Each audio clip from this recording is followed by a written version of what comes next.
Hello, Dunlap family. Welcome back. I am so excited to start a new book with you. It is called Wish Tree, and it is by Katherine Applegate. I think you're really going to like it. It's a pretty quick read, although I figured out I think I need to read 7 chapters a day in order to get it done before the end of the school year. But don't panic.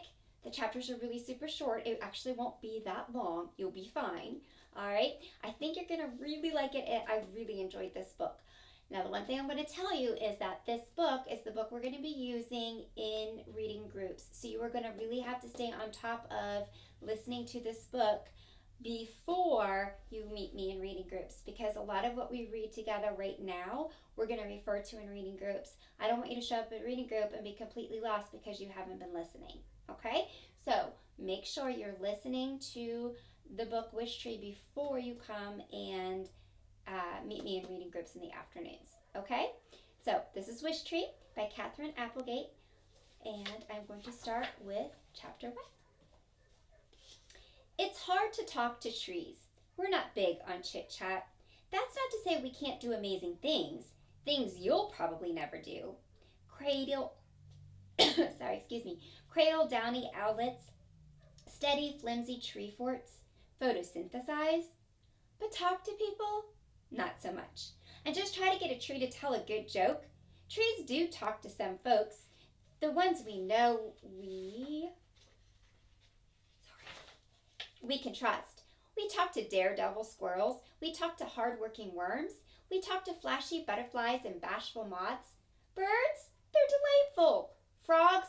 Grumpy but good-hearted. Snakes? Terrible gossips. Trees? Never met a tree I didn't like. Well, okay, there is that sycamore down at the corner. Yakety yak, yak, yak, that one. So do we ever talk to people? Actually talk. That most people-y of all people skills? Good question. Trees have a rather complicated relationship with people after all. 1 minute you're hugging us, the next minute you're turning us into tables and tongue depressors. Perhaps you're wondering why the fact that trees talk wasn't covered in science class during those Mother Nature is our friend lessons.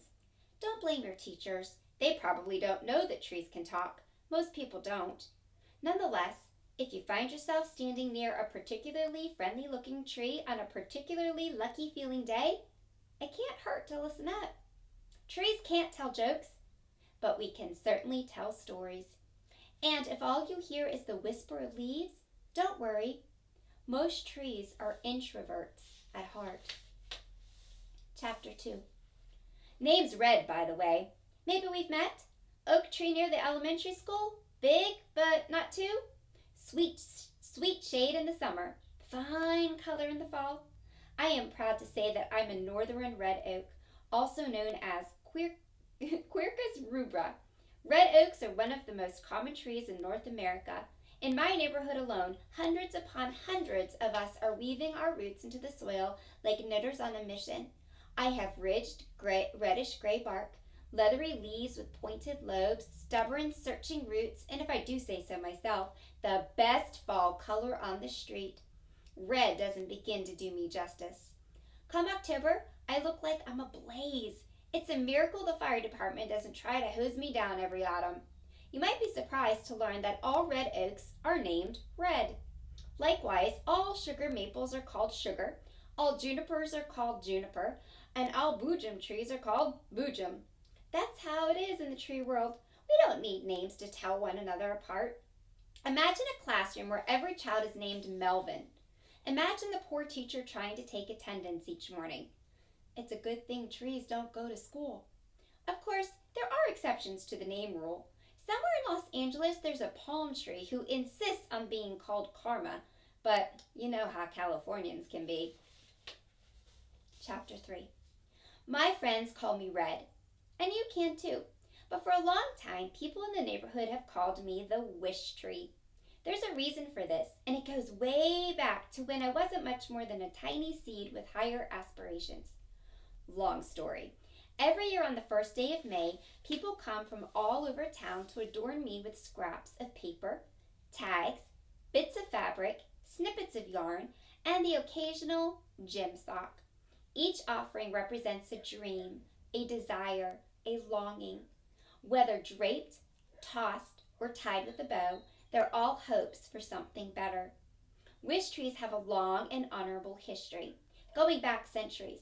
There are many in Ireland, where they are usually hawthorns or the occasional ash tree. But you can find wish trees all over the world. For the most part, people are kind when they visit me. They seem to understand that a tight knot might keep me from growing the way I need to grow. They are gentle with my new leaves, careful with my exposed roots.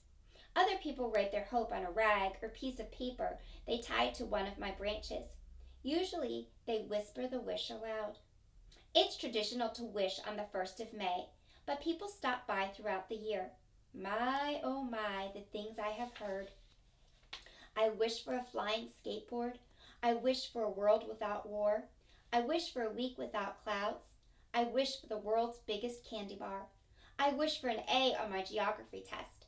I wish Mrs. Gentroni weren't so grumpy in the morning. I wish my gerbil could talk.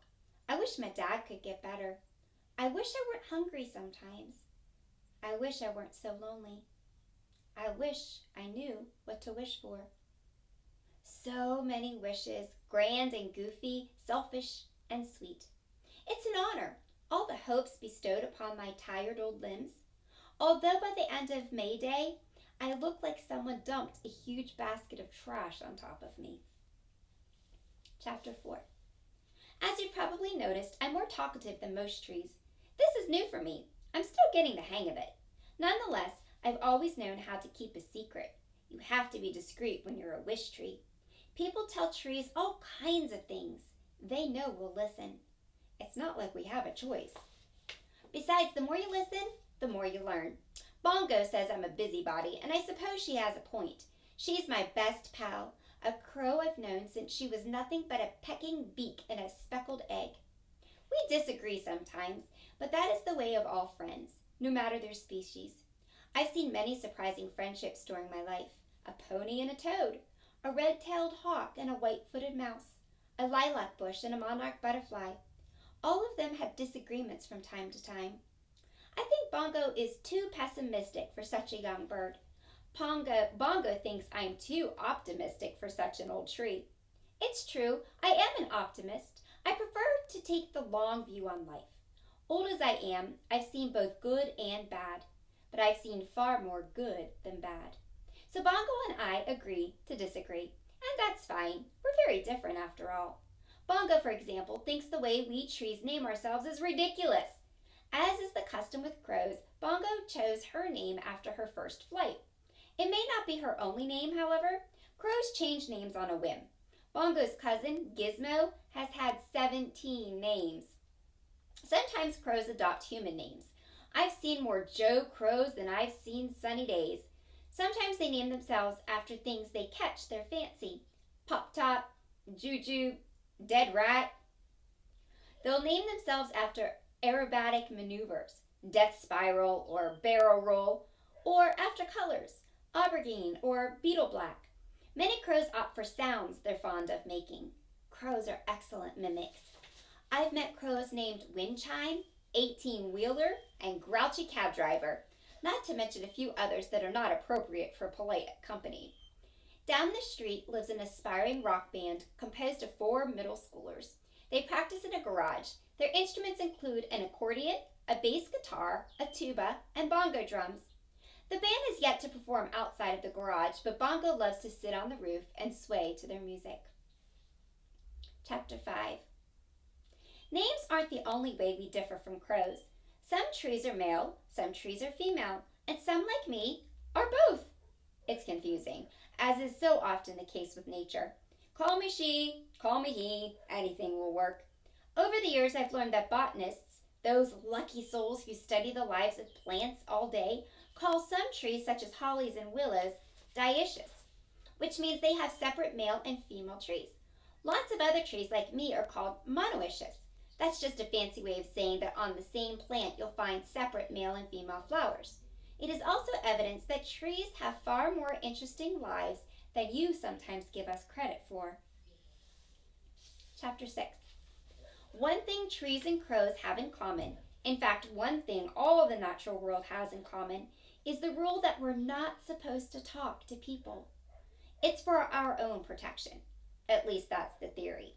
I've often wondered if the endless silence is a good idea.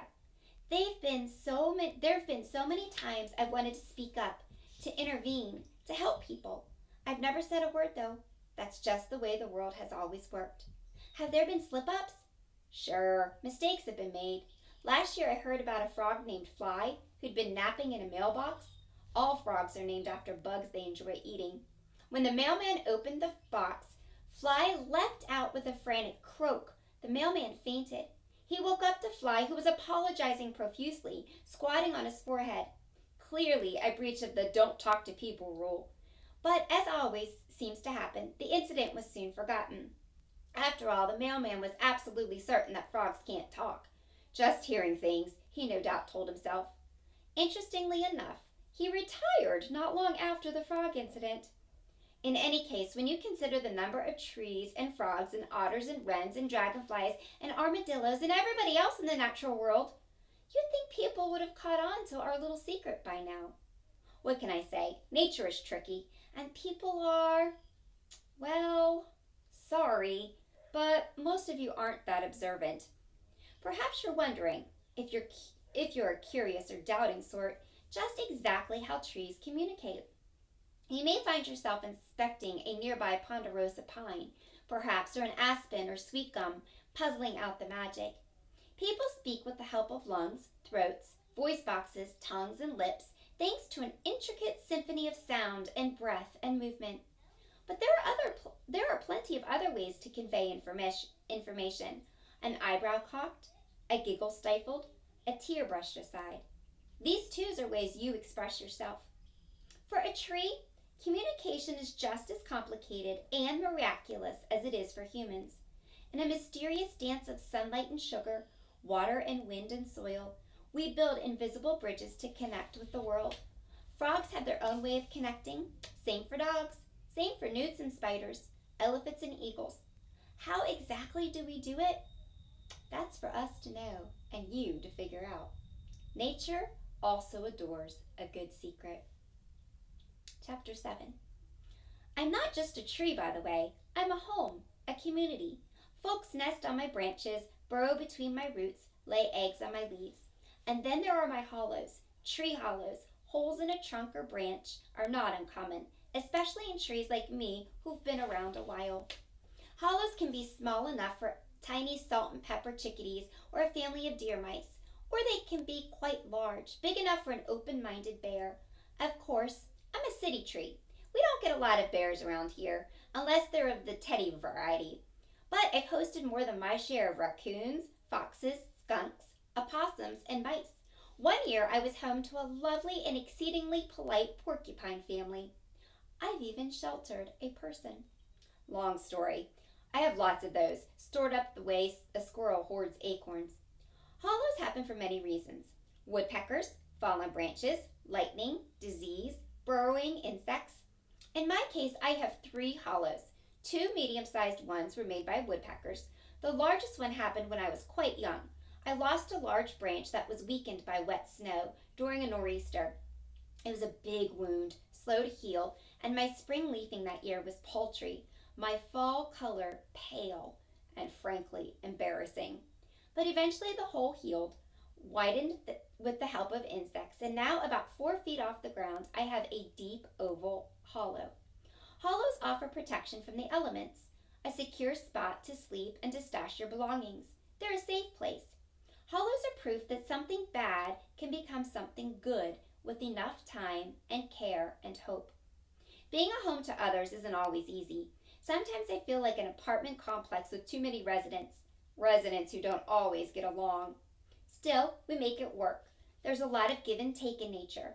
Woodpeckers hammer at my trunk, but they also eat annoying pests. Grass cools the earth, but it also bickers with me over water.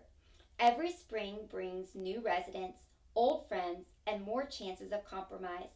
This spring in particular has seen quite the baby boom. Currently, I am home to owl nestlings, baby opossums, and tiny raccoons. I am also visited regularly by the skunk kits who live underneath the front porch of a nearby house. This is unprecedented. Never have I sheltered so many babies. It just doesn't happen. Animals like space. They like their own territory. Normally there would be arguing, perhaps even a stolen nest or a midnight battle. And certainly there have been some disagreements.